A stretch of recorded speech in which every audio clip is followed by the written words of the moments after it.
जी अस्सलाम वालेकुम। ये पेंडेमिक, चूंकि ये सिर्फ ऐसा नहीं है कि मुसलमानों का इशू है या ये एक ग्लोबल इशू है, जिस तरह से रिजवान भाई ने भी इस तरफ हाईलाइट किया कि नहीं, ये चीज़ें जो है सिर्फ इंडिया से रिलेटेड या मुसलमानों से रिलेटेड नहीं है। हाँ, लेकिन इस प्रोग्राम को कंडक्ट करने का मकसद भी ये था कि एक चीज़ जो है लोगों के तक क्लियर मैसेज जाए।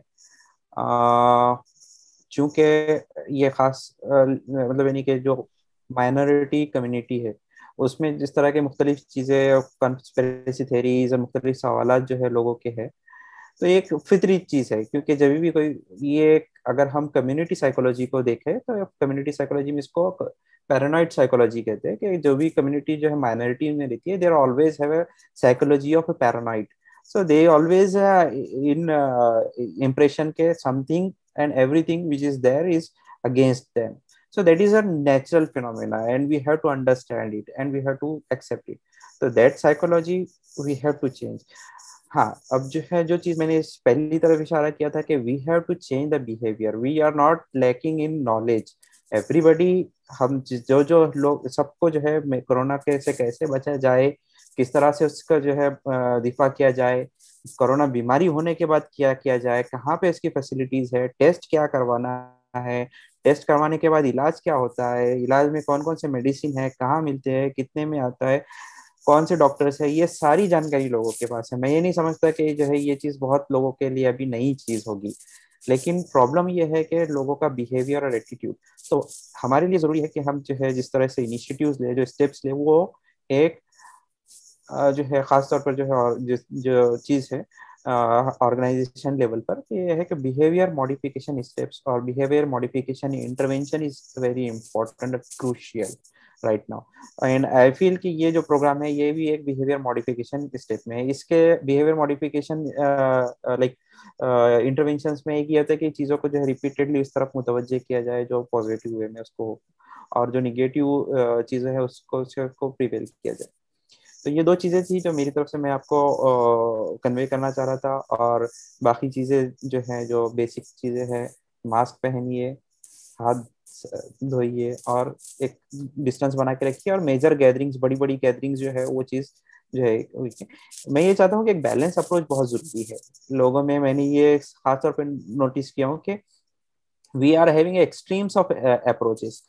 लाइक कुछ लोग जो है एकदम एक्सट्रीम्स पे ये है कि बहुत ज्यादा उस चीज को वो कर रहे हैं, और कुछ ऐसे है कि बिल्कुल भी इसको निगेट करके जो है कोई भी एहतियात नहीं कर रहे। तो it should be a balanced approach, it should be a very much logical approach rather than illogical approach.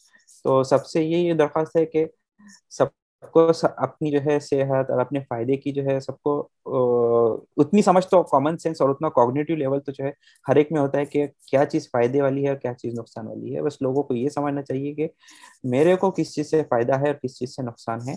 भाड़ में जाए दुनिया, भाड़ में जाए कॉन्स्पिरेसीज, भाड़ में जाए सब चीज़, लेकिन मेरे को क्या फायदा है और क्या नुकसान है, ये चीज़ जो है इंसान को समझना जरूरी है। जज़ाकल्लाह।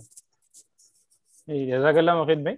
मैं प्रोफेसर रिजवान साहब से दरख्वास्त करूंगा कि वो अपने कंक्लूडिंग रिमार्क्स जो हैं वो इस सेशन के दें।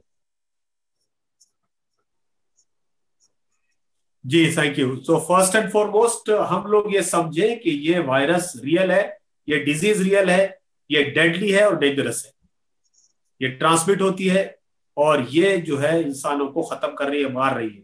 ये पैंडेमिक है और ये जो है कॉमन फ्लू लाइक नहीं है, ये सिंपल डिजीज नहीं है, ये कॉम्प्लेक्स डिजीज है। हम इसके बारे में धीरे धीरे जान रहे हैं। ये वायरस एक खास तरीके से इवॉल्व हो रहा है, इसके वेरिएंट्स आ रहे हैं और ये वायरस जो है अब तक के हमारे जितने भी टाइप के महामारी आई है उसमें कि बिल्कुल यूनिक पोजीशन रखता है। इसलिए हमको इस बात को समझना चाहिए कि ये वायरस के ताल्लुक से बहुत सारी नई नई बातें आती रहेंगी, इसलिए हमको उसके लिए रेडी रहना चाहिए। इसके बहुत सारे वेरिएंट भी आ रहे हैं, इसके लिए भी हमको रेडी रहना चाहिए।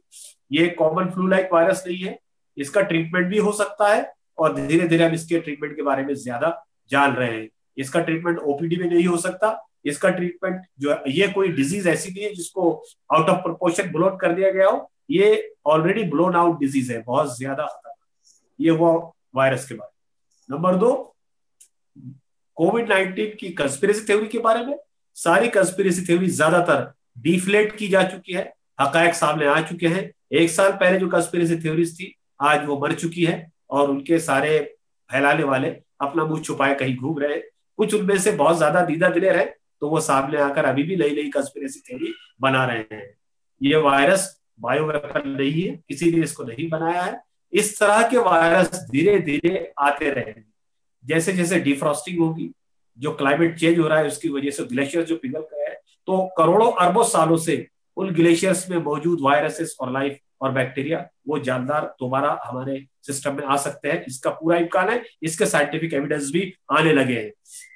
ये वायरस कोई कॉन्स्पिरेसी थ्योरी नहीं है, इसके सिलसिले में सारी थ्योरी जो है गलत साबित हो चुकी है। वैक्सीन के ताल्लुक से, वैक्सीन की एफिशिएंसी और एफिकेसी में बहुत कुछ बात हो चुकी है। जो कुछ अवेलेबल है उसको देखते हुए ये महसूस होता है कि ना लेने में ज्यादा रिस्क है लेने के मुकाबले में, लेकिन ये हर आदमी का अपना फैसला होगा। तावख्तिया इसको गवर्नमेंट कंपलसरी ना करे। जब तक गवर्नमेंट कंपलसरी नहीं कर रही है और आपका कॉन्शियस क्लियर है, तो आप चाहे तो इसको ले, चाहे तो ना ले।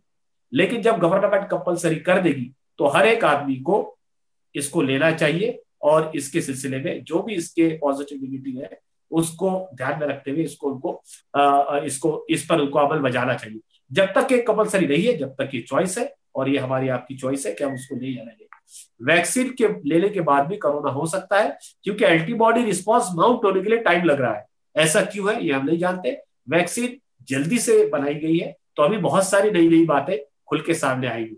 लेकिन इसका मतलब ये नहीं है कि वैक्सीन बनाने वाले गलत है, या उनकी नीयत गलत है, या वो पैसा कमाने के लिए कर रहे हैं, ऐसा मेरा मानना है। तो ये टेक अवे है वायरस के ताल्लुक से, वायरस और कंस्पिरेसी के ताल्लुक से, और वैक्सीन के ताल्लुक से। I hope it will do. Thank you.